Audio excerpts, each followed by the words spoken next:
So, very briefly, Michael Renov, I'm really grateful to him to be here. He is a very accomplished and busy professor at USC. He's the Wechsler Endowed Chair in documentary. He is a specialist in documentary film, published with several books on these topics. He is a very close friend of the Shoah Foundation, connected to the Shoah Foundation for years, or decades or even. He is in the cinema school at USC. He is the Vice Dean of Academic Affairs. So, Michael? Thank you very much. Thank you, Wolf. Okay, so I want to say a couple of things. The session is entitled Reactions in Audiovisual Media. I'm going to say a few things, then I'm going to introduce our first presenter. She will speak. Then there will be 20 minutes given to question and answer for that presentation, and then I will introduce our second presenter, and the same process will follow. But just to sort of set the scene here briefly, 1935, Walter Benjamin wrote a very influential essay, The Work of Art in the Age of Mechanical Reproduction, in which he was really thinking about, he was, by the way, someone who would not survive this period. He died in 1940, committed suicide at the border, attempting to pass over the Pyrenees Mountains, and feared for his life and committed suicide. One of the great intellectuals of the 20th century. He, in this Work of Art in the Age of Mechanical Reproduction, was thinking about the trade-offs with modernity, thinking about how photography and cinema had made possible things that never before had been the case. So instead of cathedrals which were for God, or paintings that were for monarchs, now works of art could be available to everyone. So proximity was gained because the image could be brought into the movie theater and millions could see these things. Proximity and relative instantaneity. But there was a trade-off. And in Benjamin's mind, there was potentially at least the loss of depth and critique. And I'm thinking about that now because 1938, the events around Kristallnacht, and now 2018, the 80 years later, and hearing about the Twitter handle reminds me that we are in a period in which what Benjamin wrote about in 1935 is only more the case now. So there's been this trade-off, which is we now live in a time of media ubiquity and instantaneity, and in exchange we've gotten 140 characters. So, for example, cinema, a reel of film, celluloid could last for 100 years, and now we have very, very ephemeral versions thereof with different media formats that are constantly in flux, and we really don't know about these representations and how long they may last. Along those lines, what we're talking about here, reactions in audiovisual media, I would only say my addition to that would be not just reactions, but also representations, because these were not simply reflexes. These were not just reactions to, but they were images, sounds and images that were produced that became the representative of the stand-in, the evidence that could be audiovisual for the crimes being committed in November of 1938. So I think this panel, this session, I think is so pertinent for the world we're living in today, and I'm thankful to our two presenters. The first of whom is Stephanie Seul. She comes to us from Germany, but I look at her bio and I see she's a true Europeanist, because though she is currently a lecturer in media history at Deutsche Presseforschung, Department of Cultural Studies at the University of Bremen, she studied history at LMU Munich and holds an MPhil from Cambridge and a PhD from the European University Institute in Florence. Her research focuses on, amongst other things, British propaganda during World War II, and on the German and international press between the beginning of First World War and the end of the Second, and also on media representations of anti-Semitism and the Holocaust. She's published in many locations, and her newest project is German Antisemitism and the International Press during the Weimar Republic, 1918 through 1933. I bring you Stephanie Seul.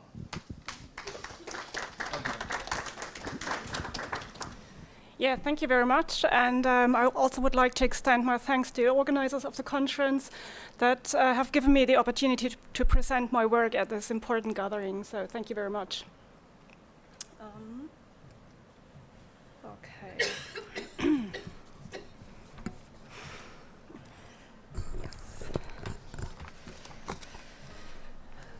The anti-Jewish pogrom staged by the Nazis during the night of 10th November 1938 was carried out in the full glare of world publicity.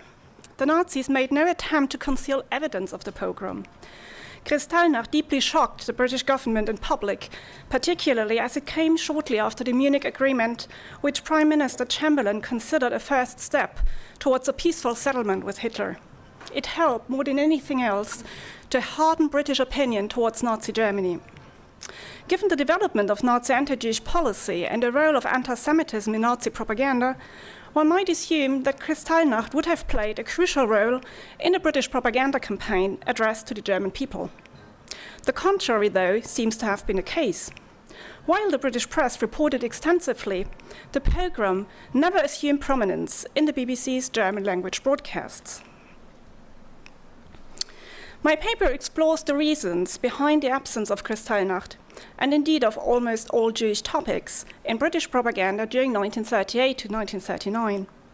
In order to understand the factors that influenced the BBC's reporting, we need to take a closer look at British diplomacy towards Nazi Germany. The first part of my paper explains the origins of the BBC German service and its role in Chamberlain's appeasement policy. The second part considers the reporting about Kristallnacht, while the third part will focus on the representation of Jews during the last months of peace. The BBC started broadcasting in German at the height of the Sudeten crisis on 27 September 1938, when war and peace hung in the balance. The Prime Minister decided to address the German people personally over the radio and to appeal to them to help him save the peace. From this day onwards, the BBC, at Whitehall's request, regularly broadcast a German language program of news and political commentaries. Chamberlain's principal reason for continuing the broadcast after Munich was the realization that Britain and France were militarily unprepared for war. Propaganda offered a small chance to avert war by winning over the German public. Chamberlain's enthusiastic welcome by the people of Munich on 29 September 1938 confirmed his belief that the Germans desperately longed for peace.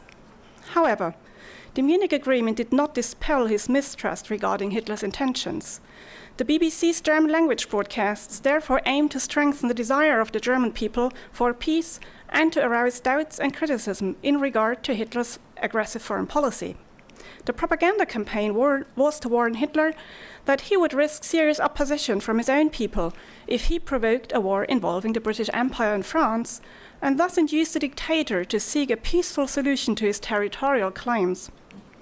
The newly created German service was closely supervised by the Foreign Office through day-to-day telephone conversations and regular meetings.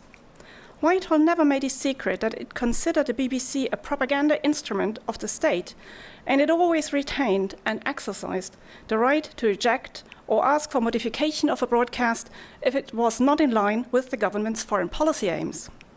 In public, however, both the BBC and Whitehall were eager to conceal that the German service was supervised by the state. They feared that the broadcasts would lose their effectiveness should it become known that the BBC was guided by the government. With hindsight, Kristallnacht would seem to offer a strong moral argument, exposing the monstrosity of the Nazi regime. However, reporting Nazi anti-Jewish policy ran counter to the British propaganda strategy. Let us now consider how the BBC German service treated Kristallnacht. During the first weeks and months of British German language broadcasting, little was reported about the plight of German Jewry. The period not only witnessed an increase in Nazi anti-Jewish terror, but also the climax of Chamberlain's appeasement policy. Kristallnacht caused an outcry of indignation in the British press, which in turn provoked a massive press campaign by the Nazis against Britain in general and British policy in the mandated territory of Palestine in particular. However, the BBC seemed more concerned about countering the Nazi press campaign than about reporting on the pogrom. The British government did not issue any official protest to Berlin. Whitehall took the view that the treatment of the Jews was an internal German affair in which Britain had no right to interfere. Moreover, Chamberlain did not wish to endanger his appeasement policy. Nothing was therefore broadcast that might arouse the resentment of the Nazis. Consequently, the BBC German service avoided mentioning the Jews or criticizing the Nazis for their anti-Jewish policy. Little evidence is available to reconstruct what the BBC did broadcast. There was certainly no lack of information. The British embassy and consulates in Germany reported extensively about Kristallnacht, the reaction of the German public to it, and Goebbels' anti-British press campaign. However, the BBC German service refrained from criticizing the Nazi regime. The most it did was to report the reaction to and condemnation of the pogrom in foreign countries. The Berlin correspondent of the Scotsman wrote, quote, "This afternoon a taxi driver told me that he had heard the BBC account of the reaction in the United States and in European countries to the German pogrom, and it had been an eye-opener for him." End of quote. Whitehall's official reaction amounted to an embarrassed silence. London was not only disinclined to denounce Kristallnacht, but seemed more concerned about the German press attacks on Britain and British policy in Palestine than about the fate of German Jewry. There are three possible explanations for this. Firstly, Whitehall feared that any public condemnation would worsen the situation of the Jews. Secondly, Chamberlain was concerned not to aggravate the already tense relations with Germany. At a meeting of the Cabinet's Foreign Policy Committee on 14 November 1938, he ruled out any official protest because Britain was militarily not in a position to frighten Germany. In the weeks after the Munich Agreement, British propaganda was geared towards supporting Chamberlain's renewed efforts to appease Hitler. There could therefore be no question of criticizing the Nazis in official statements or in the German language broadcasts. Thirdly, Whitehall considered Nazi anti-Jewish policy an internal German affair. Antisemitism was viewed as a central dogma of the Nazi faith, and as long as the majority of the Germans supported Nazism, Britain had no right to interfere. While sources documenting the BBC's coverage of Kristallnacht are scarce, there is ample evidence of the British response given to the Nazi anti-British press campaign. Nazi propaganda sought to undermine British prestige and authority in Palestine and in the Arab world. It was therefore considered a serious threat to British political and strategic interests in the Middle East. It is thus not surprising that in the aftermath of Kristallnacht, Whitehall opposed any talk of the Jewish problem in the newly created BBC German service. Appeals for sympathy towards the Jews, the government feared, would only alarm the Arabs further and undermine British policy towards Palestine. From the second half of November 1938 onwards, Whitehall therefore launched a rigorous campaign to counter Nazi allegations of British terrorism in Palestine and to improve the negative image of Britain among the German public.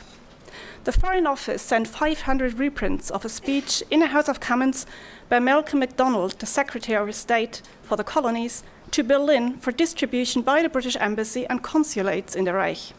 In his speech, explicitly designed to answer Goebbels' propaganda, MacDonald praised the conduct of British forces in Palestine despite difficult circumstances. He made it also clear that the Nazi persecution of Jews could not be solved by allowing more Jews into Palestine. Moreover, the BBC broadcast 4 talks called Sonderberichte on the subject of Palestine in February 1939. Unfortunately, their content is lost. Although Sir George Odilly Forbes, the chargé d'affaires of the British Embassy in Berlin, condemned Kristallnacht in the strongest possible terms, there is no evidence to show that also British propaganda criticized the pogrom. There were, however, voices urging the BBC to report more critically about the Jewish persecution. On 19th November 1938, the League of Nations Union suggested to inform the Germans of, quote, the world's revulsion from the increased persecution and suffering of the Jews, and to call on the humanitarian section of the German people to bring pressure on their government with a view to calling a halt to the present forms of barbarism. On 23rd January 1939, the Cabinet's Foreign Policy Committee had before them a memorandum by Foreign Secretary Halifax containing information derived from secret German sources. Apart from warning of Hitler's intention to carry out a military attack in the West in the near future, the informants urged the British government to intensify their German language broadcasting. Kristallnacht, they said, had caused a great revulsion among the German people, and accordingly the Nazi regime had suffered a loss of prestige. This opened the possibility of driving a wedge between the Nazi regime and the German people. However, the suggestion of exploiting Kristallnacht for the purpose of discrediting the Nazi regime in the eyes of the German public was not followed up further. Whitehall felt that propaganda concerning Jews and the public condemnation of the pogrom would not only upset the Nazi regime and aggravate Anglo-German relations and the situation of the Jews in the Reich even further, but that it would also be resented by the German people and thus render British propaganda ineffective. How the Nazis reacted to foreign media reports regarding Jews was demonstrated on 3rd February 1939 when the German service told its listeners that since last September, 6,000 German refugees and 2,400 refugee children had arrived in Britain. The BBC Home Service, it was announced, would offer the same evening an electrical recording of the landing of German refugee children and of their first impressions of England. The broadcast of the German service was worded in the most inoffensive language and avoided to mention that the children were Jewish and fleeing from Nazi persecution. Still, Berlin protested sharply, and Goebbels launched a retaliatory press campaign attacking British imperial history and British policy in Palestine again. The broadcast led to a diplomatic incident between Britain and the Third Reich. Berlin accused London of interfering illegally in internal German affairs, and the German ambassador in London was instructed to make representations to Halifax. The British embassy considered it unwise that the BBC had, on its own initiative, given, quote, a propagandist value to the news. Ogilvy Forbes wrote, quote, it was a mistake for the BBC to include in their broadcast a Jewish item of this kind, which was bound to give the German government an opportunity to protest against our news bulletins. I consider that we should concentrate on straight and objective news. It is remarkable that a British diplomat argued that reports about the persecution of the Jews were not straight and objective news. In a further report, Ogilvy Forbes came back to his charge that it had been a mistake of the BBC to broadcast a Jewish topic, as this was, quote, liable to alienate the sympathies of German listeners. His views were widely shared inside the Foreign Office. Rex Sleeper commented, quote, I think the BBC were not wise in doing this, and we are warning them to keep off Jews. Apart from the necessities of foreign policy, there was yet another factor limiting the coverage of the Jewish persecution. This was the widespread belief in Whitehall and the BBC that a majority of Germans held anti-Semitic views and that propaganda sympathizing with Jews or appearing to be under Jewish influence was doomed to be ineffective. In August 1939, H. Stewart, director of the BBC Overseas Intelligence Department, reported after a visit to Berlin, where he had spoken to middle-class Germans, that, quote, it was extremely damaging to mention or use talks by or about Jews. People were still inclined to prefer anti-Jewish propaganda. This view even led the BBC to decide that German Jewish refugees should not be employed as speakers on the German service. It was thought that Germans were able to recognize Jews by the way they spoke.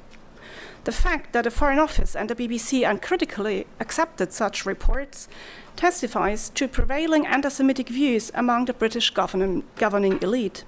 For the allusion to Jewish accents belongs to the standard repertoire of anti-Semites eager to show that Jews are different from the society they live in.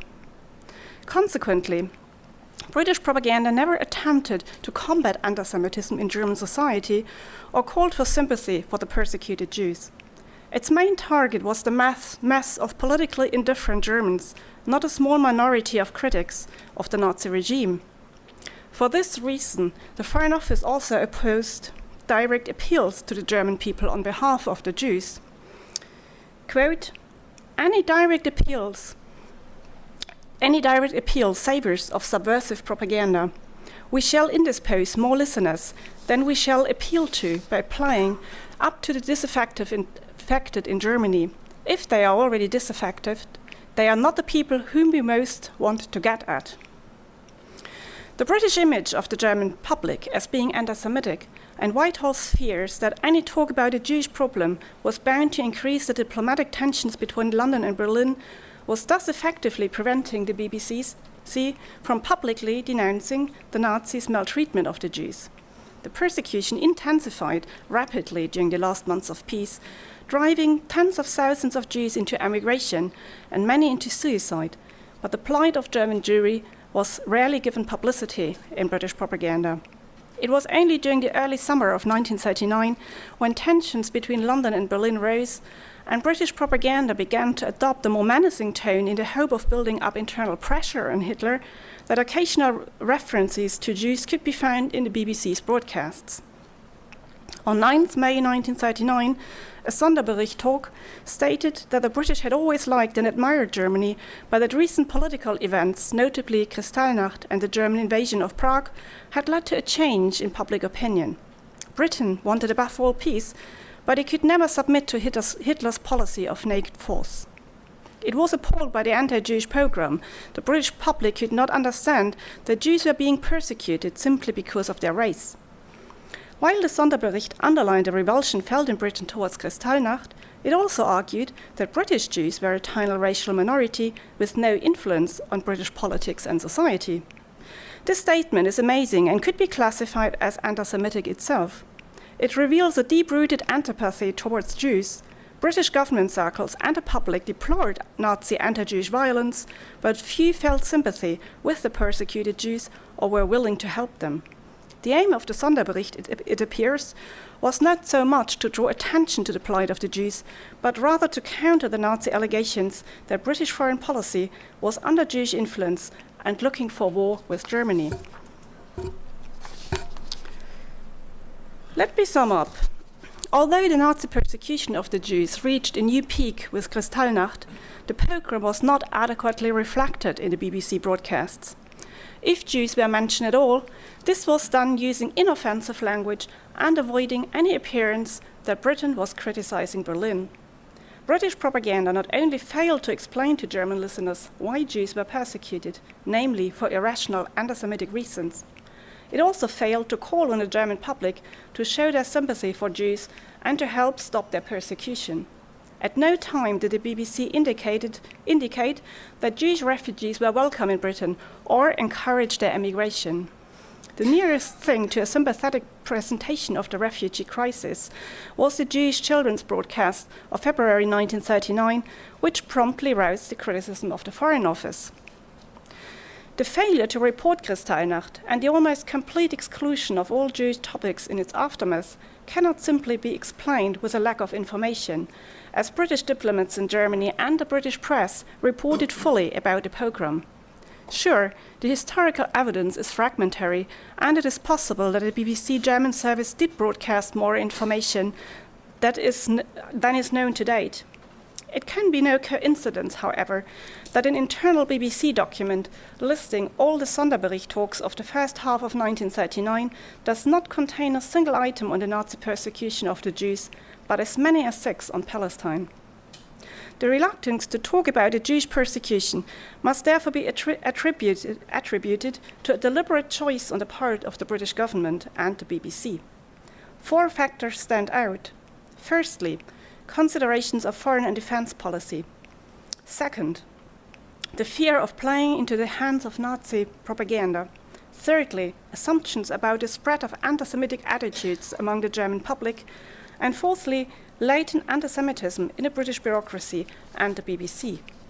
As a result, During 1938 to 1939, the BBC's primary concern was not to awaken the German public to the Nazi persecution of the Jews, but to support Britain's foreign policy aim of averting war with Germany. In other words, the coverage of Kristallnacht and its aftermath fell victim of Chamberlain's appeasement policy. Thank you very much.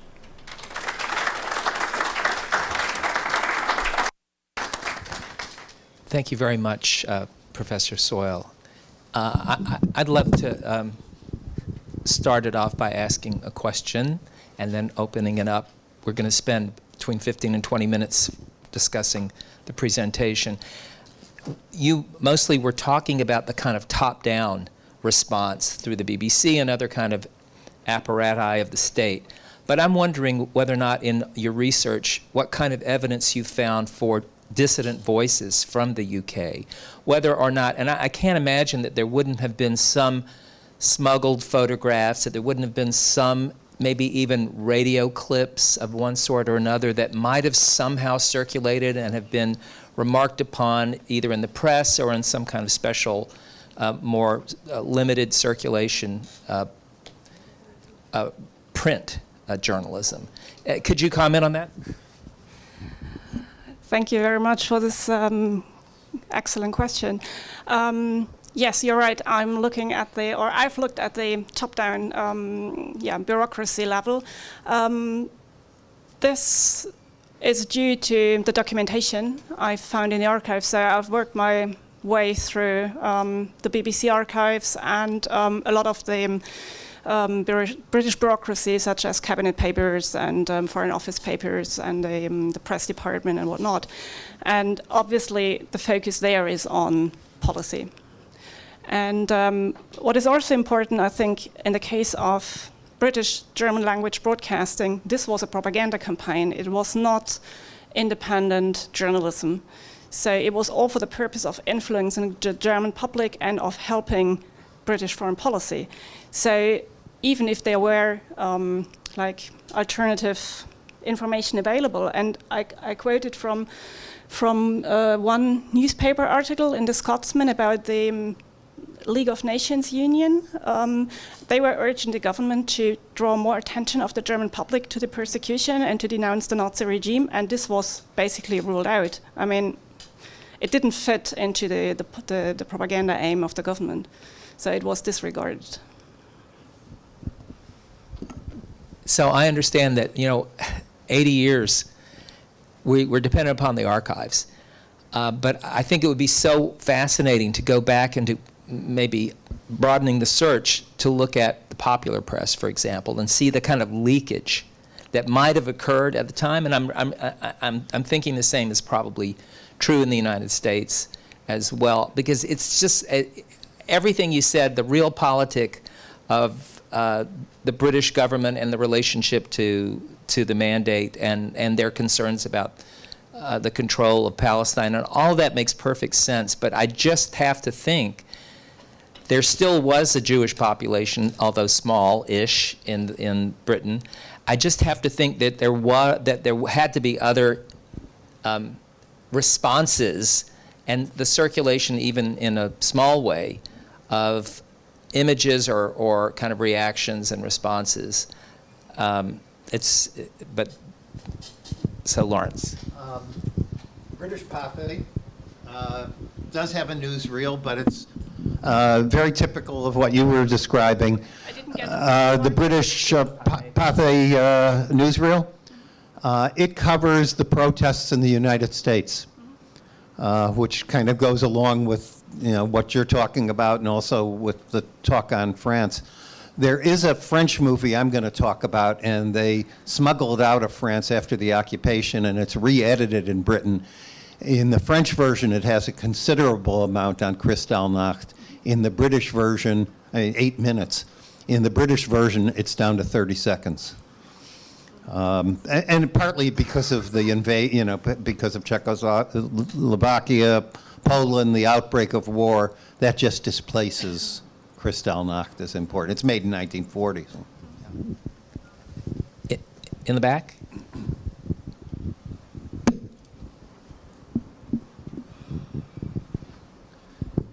Thank you.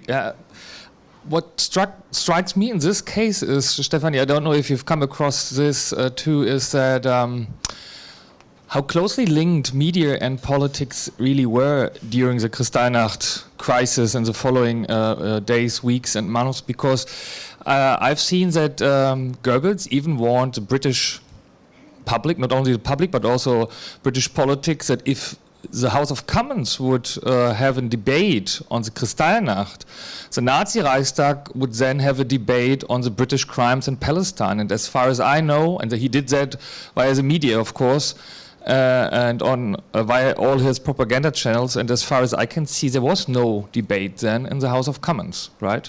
No. So they really took that or accepted that as a warning and didn't want the Germans to talk about Palestine. You're absolutely right, Norman. What I wanted to stress again is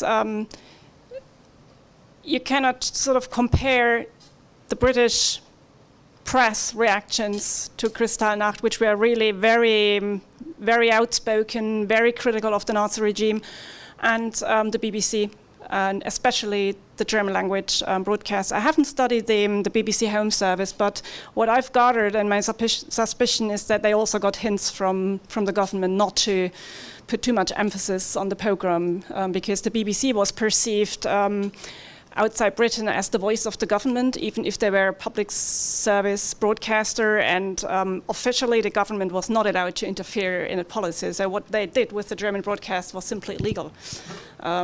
And they sort of hid it before they in the British public. But yes, the German language broadcasts were totally controlled by the Foreign Office, and they were not allowed to say anything critical about the anti-Jewish policy of the Nazi regime. Did the British Board of Deputies intervene in any way? Did you find any trace of that? I haven't actually. I think I've seen the available documentation in the archives. It's possible that they have made suggestion to broadcast about this topic, but as I mentioned in my talk, the Foreign Policy Committee of the Cabinet, so a very high-ranking government committee, had before them a memorandum containing information from secret German informants, and they also urged the British government to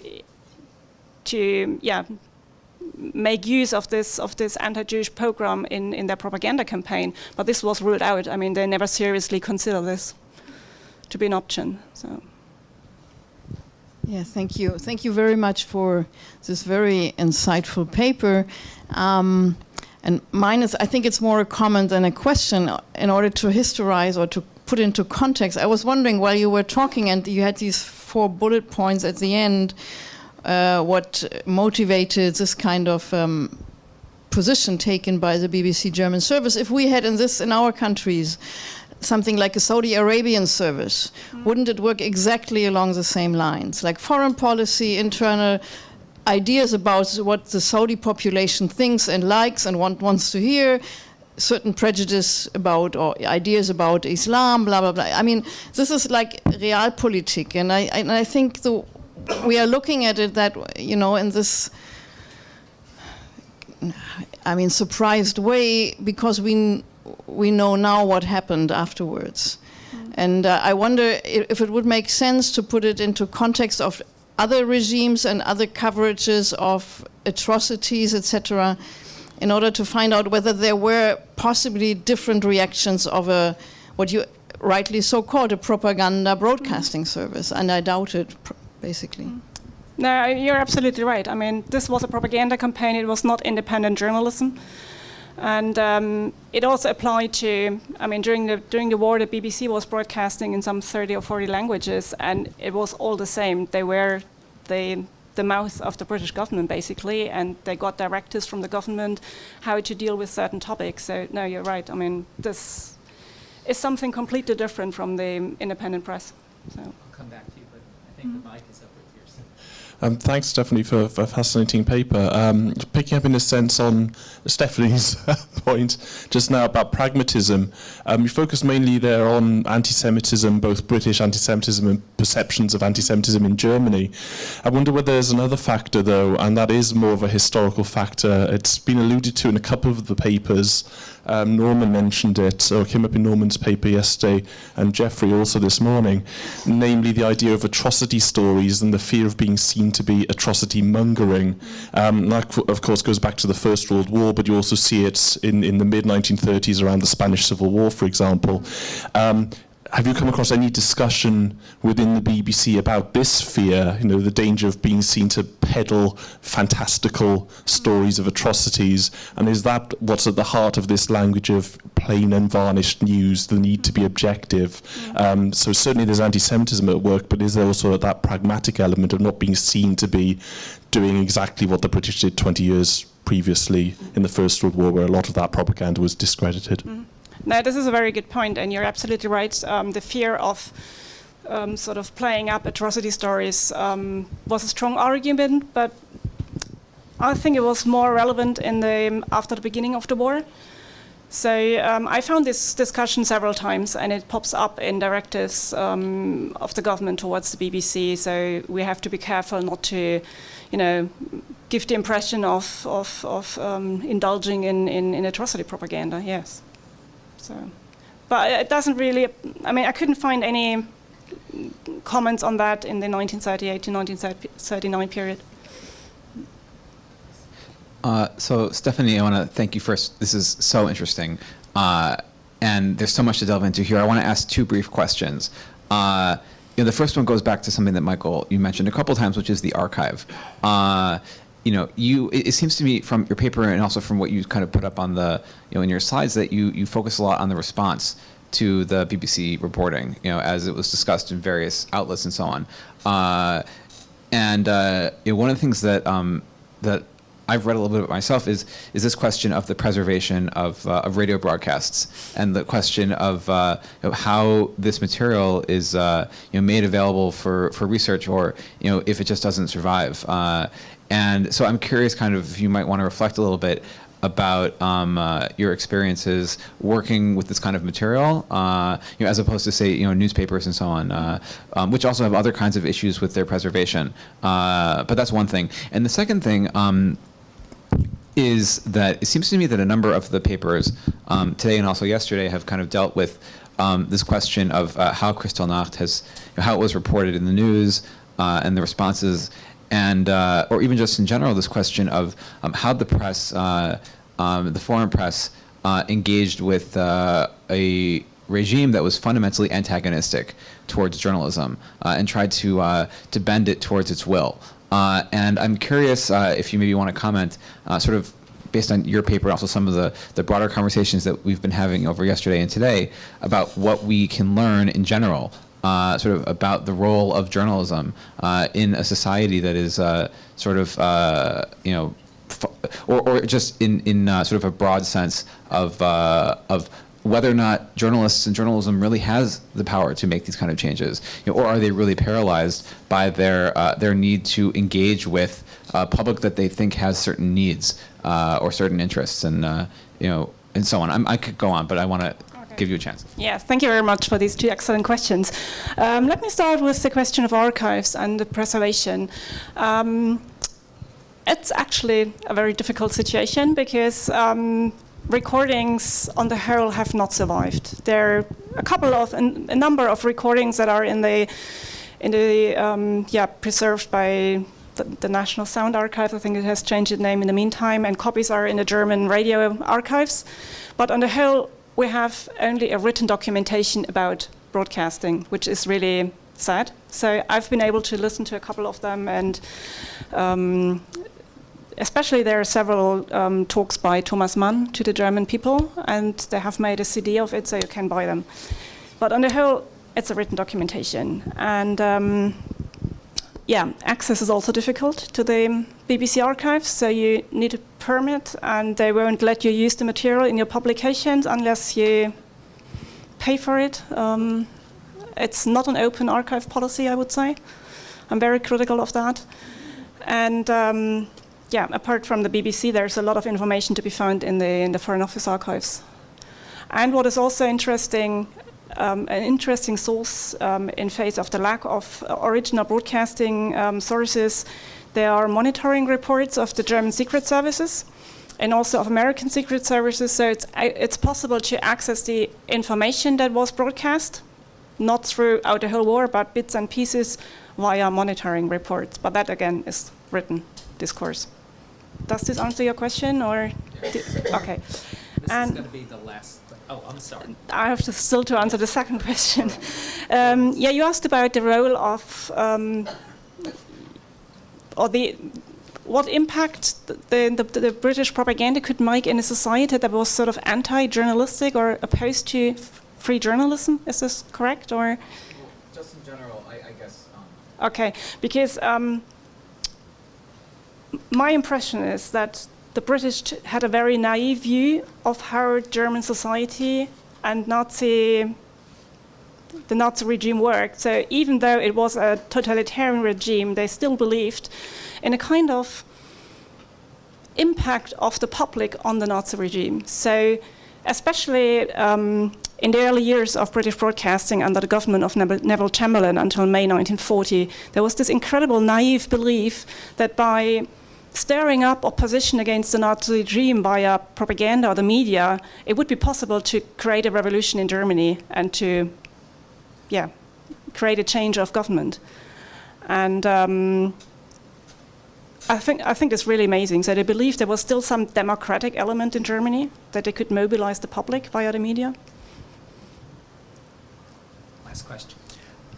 Hi, thank you. You mentioned Thomas Mann, and that was going to be related to my question. So Thomas Mann, I believe, started doing broadcasts for the BBC in 1940, around October 1940, while he was living here actually in Los Angeles. And in, I believe, end of September 1942, he gave a speech explicitly calling out the Germans for wanting to exterminate the Jews. And so my question was, you mentioned that the BBC had decided not to have Jewish voices, right, exile voices. Were there others, non-Jewish Germans, that the BBC turned to other than Thomas Mann? That's the first question. And the second question was the sort of directive not to talk about Jewish issues on the BBC, was that an issue also going forward through the war, especially around that 1942 period when Thomas Mann gave his speech? Thank you very much. This is very relevant. Thomas Mann was indeed the only notable German who was allowed to broadcast under his own name on the BBC. And that was because he was thought to be so important to German cultural life and so well known that he was considered an authority in Germany. So they registered his talks here, and they were flown over to London and broadcast from there. And yes, as the Nazi persecution turned into the Holocaust, the BBC broadcast more information about the Jewish persecution. But except for 1 week in December 1942, when there was a big Allied statement in all media condemning the Nazi extermination of the Jews. And the British propaganda ran a huge propaganda campaign. Every day they reported about it. They had a lot of information about what was going on in the concentration camps or the extermination camps in the territory of Poland. So this was a big campaign, but that was limited to 1 week in December 1942. And apart from that, there were only bits and pieces of information, and it did never become again a big campaign. So, but I've published this as an article. So if you want more information, you can find it. So. Thank you, Stephanie. And now let me introduce our next speaker, Lawrence Barron. He may be known to many of you, Professor Emeritus from San Diego State University, where he held the Nassatir Chair of Modern Jewish History for many years, directed the Jewish Study Program also for many years. He got his PhD in Modern European Cultural and Intellectual History from University of Wisconsin-Madison, where he worked with the renowned George Mossey, and has Professor Barron has written or edited a number of books, including The Modern Jewish Experience in World Cinema and Projecting the Holocaust into the Present, the Changing Focus of Contemporary Holocaust Cinema. I would also just add that in 2006, he delivered the keynote address for Yad Vashem's first conference devoted to Hollywood and the Holocaust. So, Lawrence Barron. Thank you, and I want to thank the organizers and Isabella, who's been so wonderful to all of us, and Thank you. yes, and Martha for inviting us. Some of you know that I do this, and I don't do it as disrespect, or even because I think I have a good voice, but I write overtures to all my lectures, and so this is a brief one based on the Hannah Senesh song. Dark night, we thought it would never end. The synagogues burning, the cracking of windows, the relentless beatings, the roundups of men, a glimpse of the Shoah when shards became bodies. The world needs repairing. If not now, then when? Thank you for indulging me. When I started to work this out and originally proposed this, I was going to do something very different. I had read and knew from other sources, but from Tom Doherty's book on Hollywood and Hitler, that there were actually almost no films made of Kristallnacht. We have found footage now, and I'm going to show one of those at the end of the lecture. But there was nothing available. And partly this was because the Nazis were embarrassed in 1933 by the reaction both to the boycott, which there was footage of, and the book burnings. And from then on, they controlled all film that went through. And most all American newsreels, with the exception of the March of Time, basically, and they made up stuff, basically used Nazi footage. And in fact, they even called these newsreels Nazi-ganda during the 1930s, because they always were images the Germans wanted to show. But we know that there was an order that no pictures were supposed to be taken during Kristallnacht. There's lots of violations of that. We have a repository of about 1,000 photos, but no film. In fact, when the representatives of the major newsreels met in November 18th, 1938, to jointly produce an expose on Kristallnacht, they realized they were severely handicapped by, I quote, a dearth of film footage available to make a vigorous presentation to the public. So what did you do? You made films about the reactions to Kristallnacht. And so the newsreels that came out in November, Fox Movietone and Universal Newsreels, were primarily about American protests. And it had Roosevelt and Hoover. One of them had the Madison Square Garden rally with Stephen Weiss speaking. But basically, you had the reaction. Even when the March of Time made its first film responding, it was about the immigration of Jews. This was in December of 1938. And it was an episode called The Refugee Today and Tomorrow. And they alluded to Kristallnacht, but didn't describe it exactly. And let me read you that. The narrator characterizes those fleeing Nazi Germany as victims not of warfare, but of intolerance and persecution unparalleled since the Dark Ages. Determined to drive all Jews from their professions and businesses, stormtroopers and the dreaded secret police have pursued and hounded every Jewish shopkeeper. And that was all that was there. Well, other events occurred, and they drove Kristallnacht out of newsreels. The invasion of Czechoslovakia and then of Poland. And really the people who kept Kristallnacht in newsreels, it wasn't so much newsreels, it was fundraising and mobilization films made by Jewish organizations. And I'm going to show you one from it's called Humanity Calls, if I can. I don't use an Apple, so I have no idea how I get rid of this. I just want to go back to where I was. I'm going to go back to your list of items. Yeah. And so this is a 1939, made after the war broke out, and it is a clip. I should have it here, not Fox Movie Tone. Why am I not seeing it?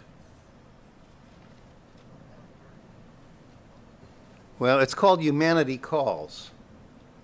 Anybody see that on there? Because I'm not seeing it. Well, I will describe it then. Humanity Calls, fourth one down. Spielberg, okay. All these things, by the way, can be found on the Spielberg that I'm showing, or at least many of them. And how do I get a full image here? See, this is the problem when you only know PC. Okay, great.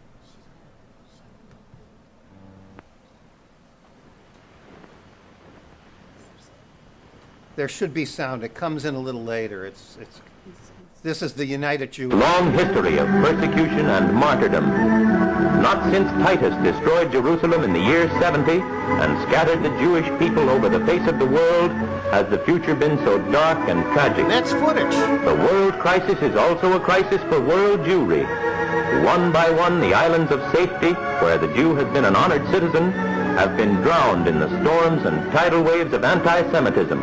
Until now, even in the Western countries, the lands of freedom and democracy, the Jew finds himself menaced once more by the ancient hates. So it gives you an idea. And there is that footage, and that footage, by the way, if you know the footage, the newspaper photographs, that footage is pretty much, they must have excerpted from the film because it's pretty much what appeared in most newspapers. And the one synagogue burning scene that we had in a lot of newspapers that you saw yesterday and I had on front is actually, if you look at it, the Germans only allowed certain images out. Those were images of the aftermath, people looking. And the one image of a synagogue burning is the synagogue's burning in the background, but in the front you see the German, the fire department putting, hosing down the building that's adjacent to prevent it from burning. All right, so the Humanity Calls came out. In '39, Hollywood started shifting, and there's a lot of parallels here with BBC. There had been the same sort of agreement that you don't want to talk about Jews.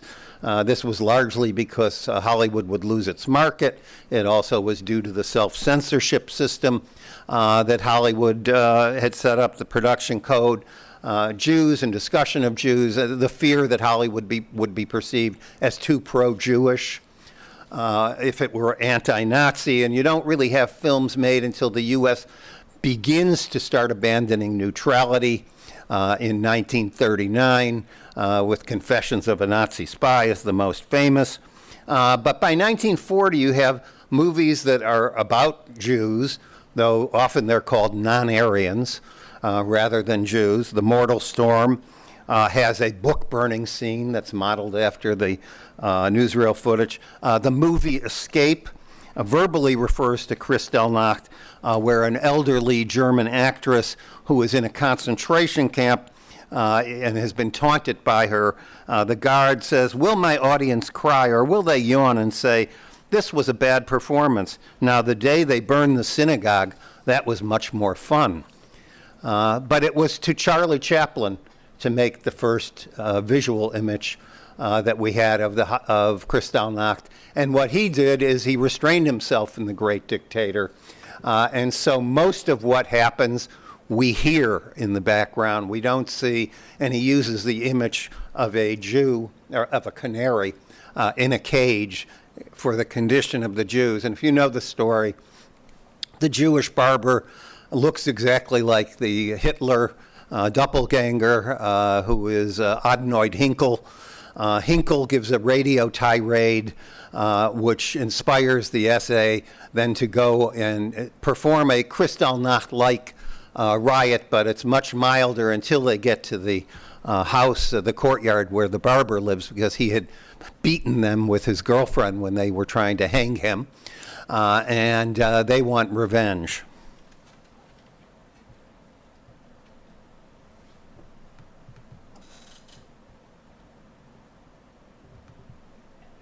Did you hear that? He's arrested Commander Schultz. What? Commander Schultz has been arrested. Troopers! Listen. A Jew corrupted our commander! Let's kill him, lad! Schultz is under arrest, accused of treason, and you know why. Schultz was a friend of the ghetto, a friend of that barber! Let's get the barber! We want the barber! We want the barber! It's the stormtroopers. They're after you. You better get up on the roof. No, stay here. Come on, they'll kill you. No, stay and fight. Don't be a fool. You want to be murdered? Get onto the roof, quick. Come on, come on. Hang on.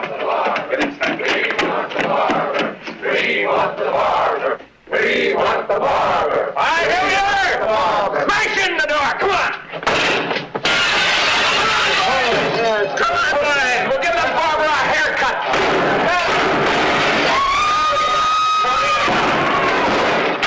I wear the bomb. There you go.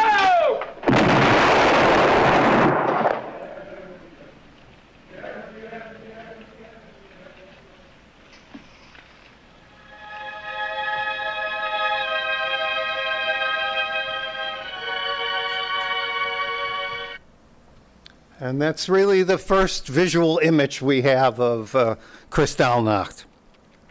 But in 1940, before the Germans occupied France, there were anti-Nazi filmmakers who decided to make I don't know what we would call it. It's a propaganda film. It uses newsreels. And by the way, this use of newsreel with dramatizations and narration was the style then. People didn't necessarily go for the actual footage. I mentioned the March of Time. They dramatized stuff all the time. And this was kind of typical. People knew because there were actors and they were listed at the end. And this particular film called After Mein Kampf, My Crimes, I'm just translating it, was produced by a Polish director who had then worked in France most of his career, Alexander Reiter, and by Jacques Haïk, who was a Tunisian Jew who became very successful opening up a chain of theaters in France and produced movies in the 1930s. And so what they wanted to do was put together, months before the Nazis invaded, a counter-narrative to the one we heard yesterday in France. And it wasn't until Paul was speaking and I said, wow, this film is based on the way the French left press covered it. And so it's about the crimes of Adolf Hitler, and Kristallnacht is one of them, but all the ones that were talked about yesterday, the Reichstag fire, the murder of Dollfuss, they go through all of these, the siege of Cardinal Innitzer in Vienna, and of course the Night of the Long Knives. But then they come to this scene about Kristallnacht, and it's 8 minutes in a 75-minute film, so it was important, it was fresh, and basically they changed the story a lot. The person who is Greenspan is now called Ernst. He's hiding out in Paris. His parents had been taken away as part of the Poland Action. And he's encouraged by a tailor who he's living with to go and take vengeance. And when he takes vengeance, the SS seems to know. So the idea is maybe this is a setup like we heard yesterday. Maybe he's an agent provocateur. And I'm going to show you this in its entirety because it's really an amazing scene and because you're going to have seen it before because it's still sold as historical footage of Kristallnacht. So, After Mein Kampf, there we go. And can I get the whole screen here? What do you do for a whole screen? Enter full screen. Okay, great. So this is Ernst going to kill the Von Rock, except it's not called Von Rock.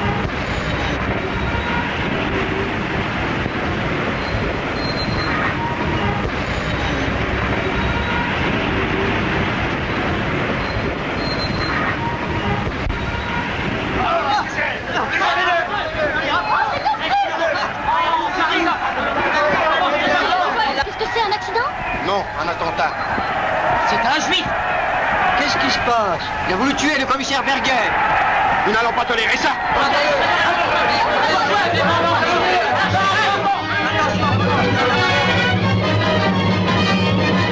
Tiens, voilà là.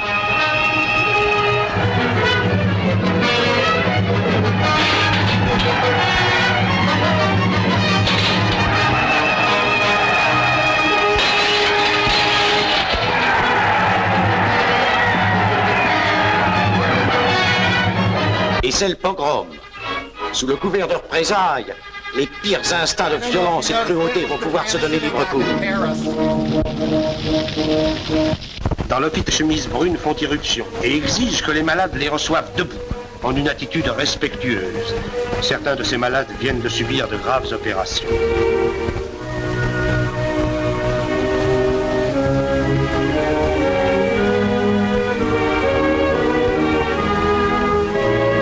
This is a true story. This happened in Nuremberg. Garde à vous, fixe.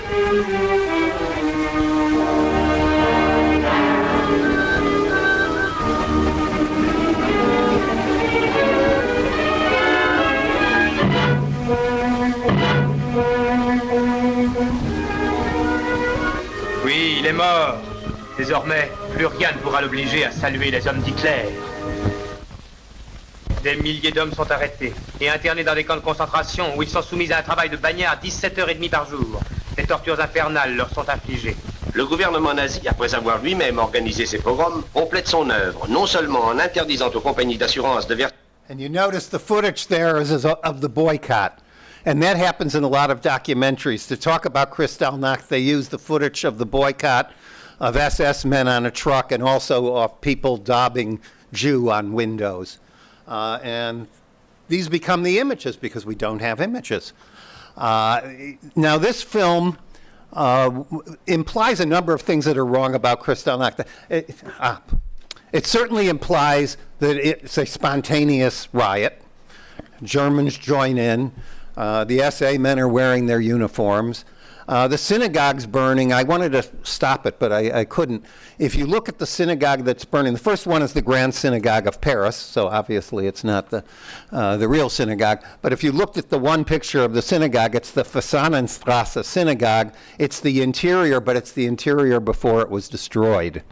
And they just make it look like it's been destroyed. But if you look at it carefully, you can see that everything's still intact. The picture that we know of the Fasanenstrasse synagogue wasn't taken until 1941 of the interior after Kristallnacht. Now, after 1940, after the outbreak of the war, many things start happening, and particularly in 1941.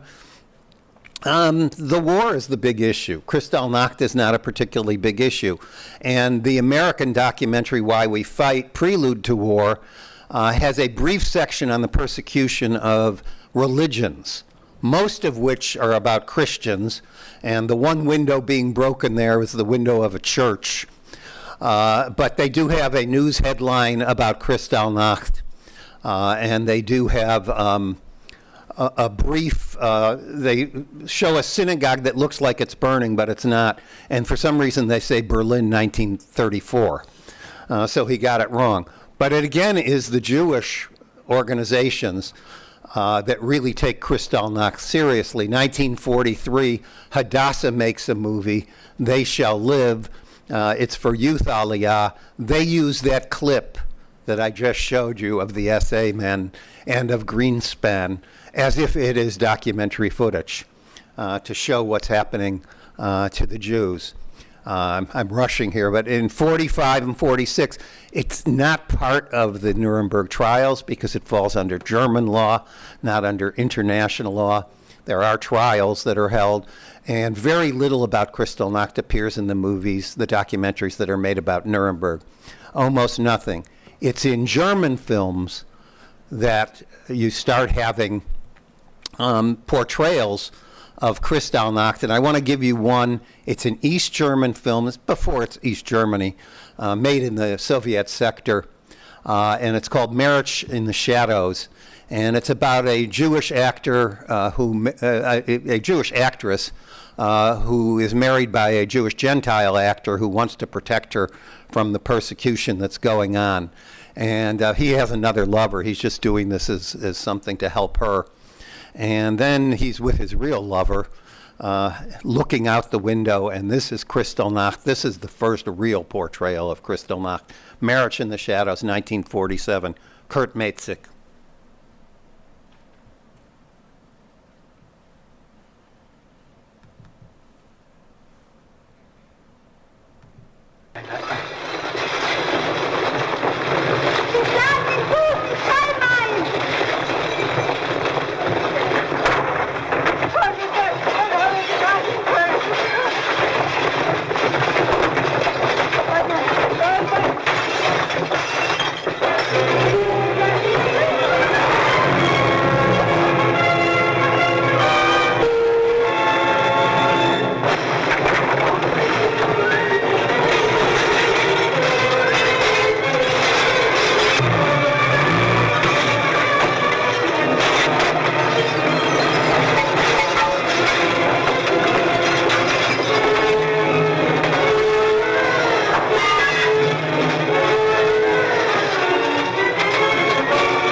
Hören Sie denn nicht?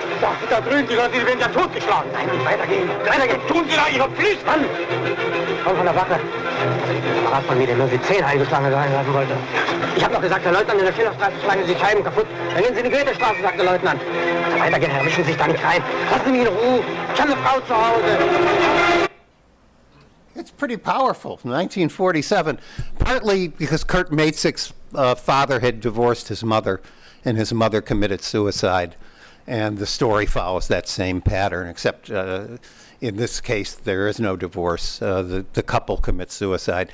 I'm going to quickly summarize. I do want to show, if you'll allow me, the one actual found footage we have of Kristallnacht. But after this, basically, Kristallnacht becomes the province of documentaries, and almost every documentary made until 1988. The images are taken from after Mein Kampf or from the SA boycott or the book burnings and are conflated. There are images of synagogues burning. They're taken from a German newsreel of the burning of the synagogue in Riga. So they do find substitute things, and they found footage of the Dresden synagogue being demolished after Kristallnacht. But in 1988, important year for commemorating Kristallnacht for reasons I can't go into, footage was found. The first was footage from Bielefeld and then from Buell, and it appeared first in an American documentary, The Road to Kristallnacht with Howard K. Smith on PBS. I wasn't able to get very good quality on that, so I'm going to give you the found footage we have from Buell, which was only discovered in the 1990s and then appeared in German documentaries. And let's see, archive, there it is.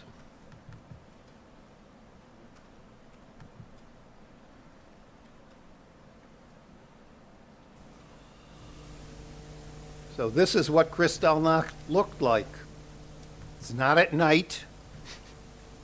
We don't have sound.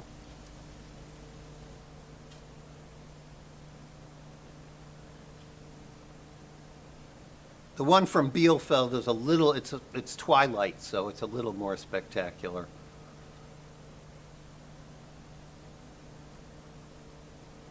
People milling around, and you'll see the fire department soon trying to protect a neighboring building.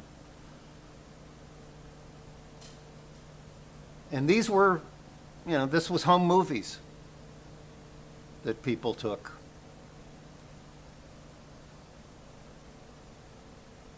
See if I can get the fire, yeah, there's the fire department. So let me then conclude. How documentaries are made and constructed, or even how we reconstruct historical events thinking they look like the real thing, is something that Holocaust historians and film people should be aware of. Until we had these stage scenes, when these documentaries showed, there was no indication of what the source was for the film. In fact, often they said this is authentic footage. Filmmakers have become more vigilant, I think, about distinguishing between original and dramatized footage. And a lot of that has to do with developments in documentary that Michael can tell you far more than I can. But we do have an obligation to point out the constructed and interpretive nature of all documentaries, and of course feature films, even when they utilize first-hand footage. As Bill Nichols observes, history does not repeat itself except in mediated transformations such as memory, representation, reenactment, or fantasy. Thank you.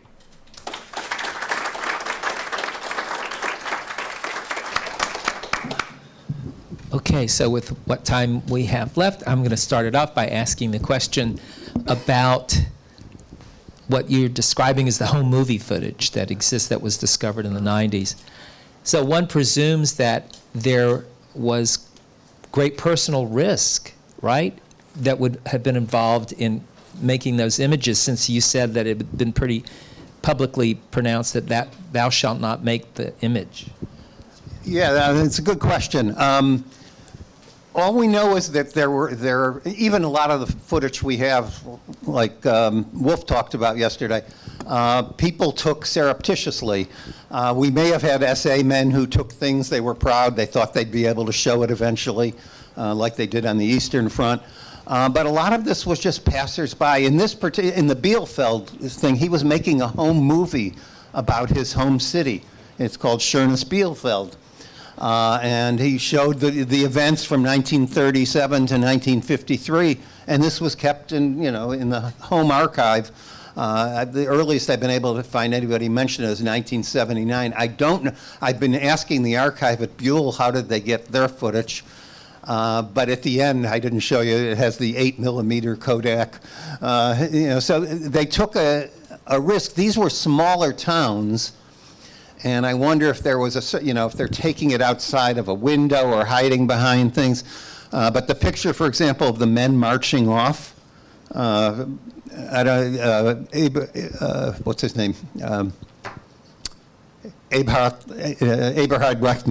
Hartmann, who's been doing a lot of work on this.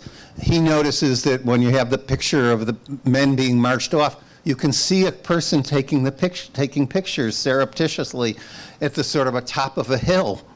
And so, yeah, you took a risk, but none of this, saw the light of day until long afterwards. Okay, so we'll start off here.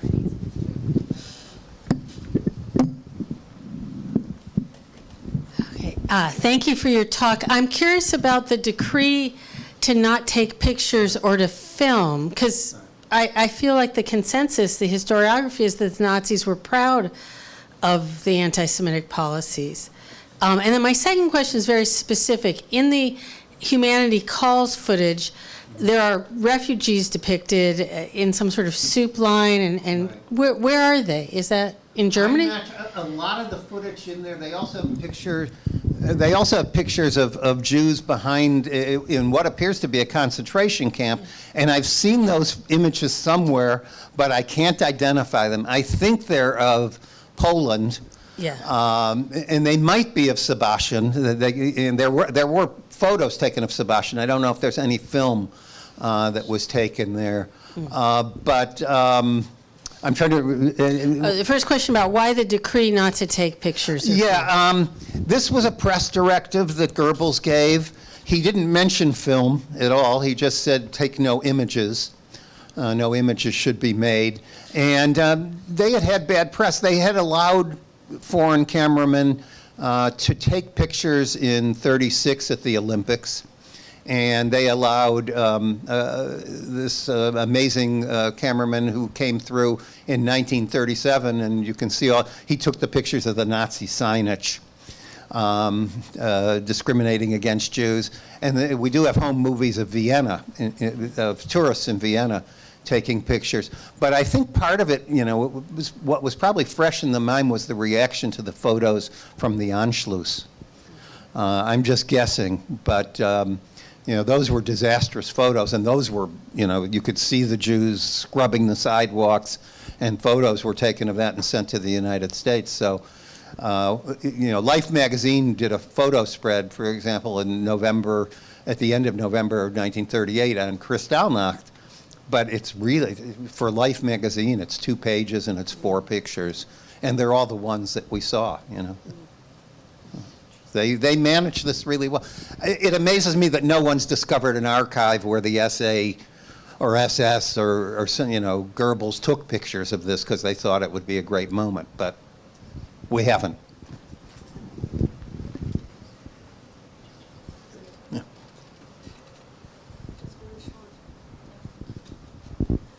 Very short to this, but there's not the archive, but there's quite a fair amount of photo collections in local archives and city archives, and it was in the smallest towns in Germany. It was the local photographer who had the drugstore and who took pictures of all that happened, like a chronicle.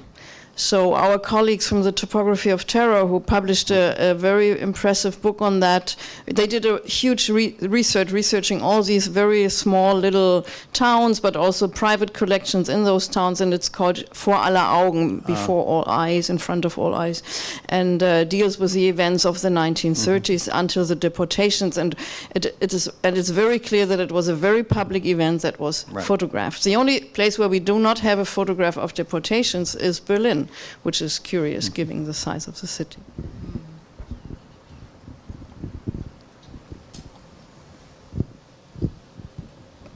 Thank you, Laurie. It was fascinating. Just a comment, which I'm sure you are well aware of, what you said about the French film, the stage scenes that become seemingly documentary, is exactly what Yael Kharsonsky showed in the film Unfinished, when you take a Nazi propaganda and turn it into a semi-documentary presented in museums as Jewish heritage and Jewish culture, and this hideous mikveh scene in which we see the soldiers bringing the women in and so on. And it just makes me think that these are 2 examples of maybe of a much wider phenomenon in which there are other historical cases in which we think that what we see are documentary scenes, but they are completely staged. Or they're mislabeled, and I think that's a lot of Nazi stuff, a lot of documentaries on Nazism. And partly it's economic. You can buy certain footage for a low price off of various websites, and so you buy that and use it instead, and you say, this is German Jewry, but it's a picture of the Warsaw Ghetto. Or just a quick addition on that one. If you can go back to The Sinking of the Lusitania, which was a short film that was made, people took it as a documentary. Of course it wasn't, it was animated. But it was one of the ways to get public opinion behind the idea of let's get involved in the First World War in this country. And Ravished Armenia. There's a film made about Armenia. It's a feature film in 1919, and that footage appears in a lot of documentaries about the Armenian genocide. Hi. So obviously, I also liked your song very much. Thank you. So the question is the consequences. So both in terms of what were the consequences of the fact that at the time film images of Kristallnacht did not circulate. And you, in fact, referred to the photos after the Anschluss as disastrous. So I want to know what did it mean, and then analytically, what does it mean in terms of scholarship? How has the scholarship on Germany, Nazism, the Holocaust been affected by the lack of or the absence of quote real film? Well, the stories of what happened and the photos, we talked a little bit about this yesterday.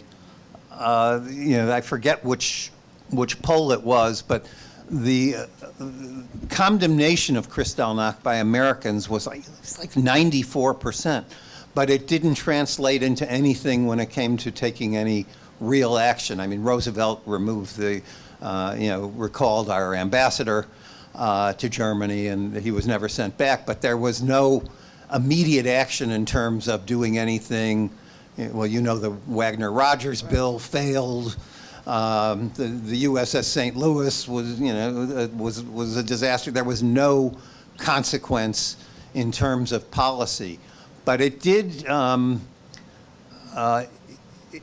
create, in Hollywood, it did create the beginnings of these anti-Nazi movies, some of which, even when they only don't refer to Jews as Jews, but call them, The Mortal Storm is a tough movie. It's a really good movie, and it was a very important movie. And these movies are made in part to move the American public away from neutrality to intervention in the war. And Hollywood didn't have that permission, and so we can't measure how much that happened and how much it was just Roosevelt wanted to go that direction and just was going to let the events take him there until Pearl Harbor. But I think it had that impact.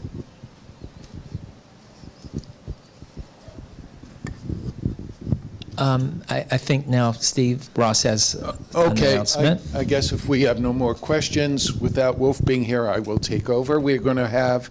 First, before you do that, I should say, I want to say thank you to both Stephanie and to Lawrence. So acknowledge